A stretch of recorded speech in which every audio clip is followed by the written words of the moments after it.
आमिर कैसे, क्योंकि एक तरफ उन्हें बहुत ही परफेक्शनिस्ट माना जाता है, लेकिन दूसरी तरफ ऐसा भी कहा जाता है कि कई बार वो बड़ा दखलंदाजी करते हैं, उनका इंटरफेरेंस, जैसे कि उनका एक क्रिएटिव, क्योंकि उनका एक क्रिएटिव साइड जो है वो बहुत स्ट्रांग रहता है, क्योंकि वो बहुत जानते हैं सिनेमा के बारे में और बहुत छोटी छोटी डिटेलिंग करते हैं। तो वो कभी आपका मतलब वो आपके लिए कैसे एक्टर? मुझे बहुत अच्छा लगा कि वो इतने इन्वॉल्व है, क्योंकि इन्वॉल्व होना चाहिए, वही तो हमारा काम है।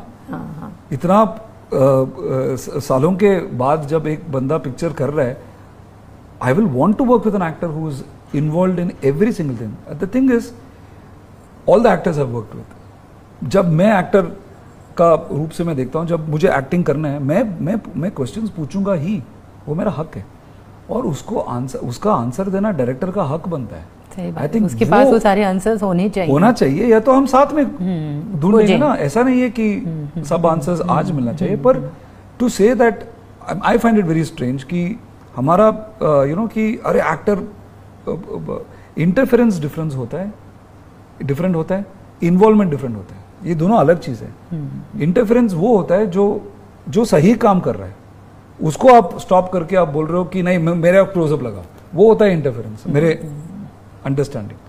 इन्वॉल्वमेंट ये होता है कि यार as a director what you want, you want one more take from me, take it, you want to reshoot it, shoot it, What do you want? You want this choreographer, you will get it. वो होता है involvement. And ये भी होता है involvement जहाँ पे प्रसन्ना तुमने वो स्क्रिप्ट में तो वो जो तू बोला वो ये लोकेशन नहीं था ना, वो हाँ सर वो क्या है ना, वो प्रोडक्शन की वजह से यार वो लो लोकेशन वो करेक्ट था यार, तो मत करो ये। ओके सर, मैंने सोचा कि यहीं पे कर देते हैं, पर वहां पे करते हैं, वो करेक्ट है तो वो करो, और वो प्रोड्यूसर है और मैं सोच रहा हूँ कि पैसा बचाने के टाइम पे, तो उसको हम इंटरफेरेंस नहीं बोल सकते, वो इन्वॉल्वमेंट है। तो I feel that Aamir sir protects the director, वो डायरेक्टर को प्रोटेक्ट करते हैं, and sometimes you have to protect the film from the director also, because sometimes the director can go overboard, हम भी ओवरबोर्ड जा सकते हैं, हम भी ऐसा इंटेलिजेंट होता है। तो I feel Aamir sir is like the एक अंपायर बोलते हैं ना,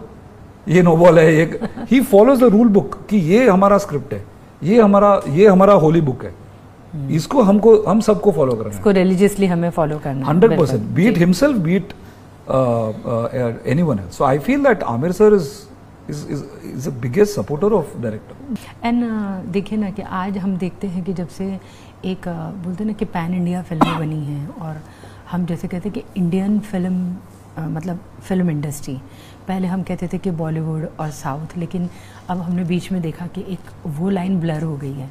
इतने मतलब साउथ से इतने डायरेक्टर्स आए, और राजा मौली साहब होने दीजिए, वांगा होने दीजिए, या बहुत सारे डायरेक्टर्स आए। आप किसी तरह का एक प्रेशर फील करते हैं? बिकॉज ये जितने भी डायरेक्टर साउथ से आए, उन्होंने एक बहुत अपना मुकाम बनाया, बड़ी कमाल की, और एक अलग तरह का सिनेमा लेकर आ गए वो लोग। और हम लोग भी मतलब बॉलीवुड में भी जो हिंदी फिल्म डायरेक्टर थे, उनका वाह, साउथ देखो कितना एक्सपेरिमेंट कर रहा है, और कितना एक अलग तरह के निर्देशक, अलग तरह के सब्जेक्ट आए। तो कहीं आप वो प्रेशर फील करते हैं कि यार मैं भी वहाँ से, मेरा मूल तो साउथ ही है, वहाँ से आया हूँ, पिछली फिल्म तो मेरी इतनी कमाल की गई है, तो ऐसा कुछ आप प्रेशर फील करते हैं? प्रेशर, बिकॉज आप एक तरह से उनकी लेगेसी को ही आगे ले जा रहे हैं। वो प्रेशर मैं कभी भी मैं नहीं लेता, क्योंकि मेरा सोच ऐसा नहीं है। मेरा प्रेशर ये है कि सपोजिंग एक लड़की को मैं चाहता हूँ, if I fall in love with a girl, there will be a pressure on me that the girl loves me back, और is she going to say मुझे भैया बोल के वो दैट भगा तो नहीं देगी, हाँ, या तो चप्पल लेके मारेगी। ये प्रेशर जो है वो हमेशा फिल्म मेकर अंदर होता है कि I love audience, I love this film. I want the audience to watch this film, and I want them to give the love. What if the audience says, "Buzz off, I don't like you"? वो pressure होता है। बाकी सब तो सबका अपना अपना normal होता है। People who want to do any kind of films, उनको वो उसको करना है, उनको वो करना है, वो करेंगे।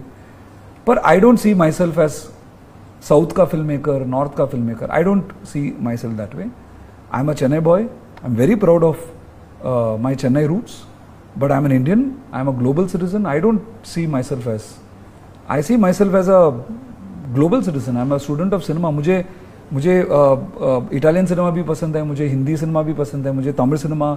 So I think today we are in a world where as an audience I can see any cinema that I want. जी. So I have a feeling that what has happened in the past few years is that great cinema has evolved in the spectacle genre, right? With Rajamouli sir especially. जी. And I completely admire him. Just like Amir sir, वो भी perfectionist है. I tell Amir sir also that when they were on stage together at one point, I said, sir, two icons on stage together. वो भी is a person who does different things. You're also doing different things. So I think we should celebrate all.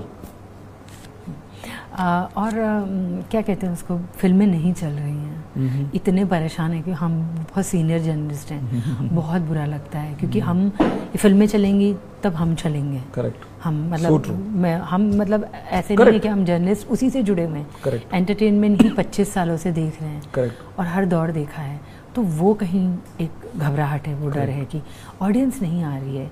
तो एक तो वो डर है, ये सवाल है. और टेल क्वेश्चन ये है कि क्या कहीं पर हम कुछ गलत जा रहे हैं जो कि हमारी फिल्में नहीं चल पा रही हैं. See every time is a cycle. Like जैसे कि आपने बोला शुभमंगल सावधान के टाइम पे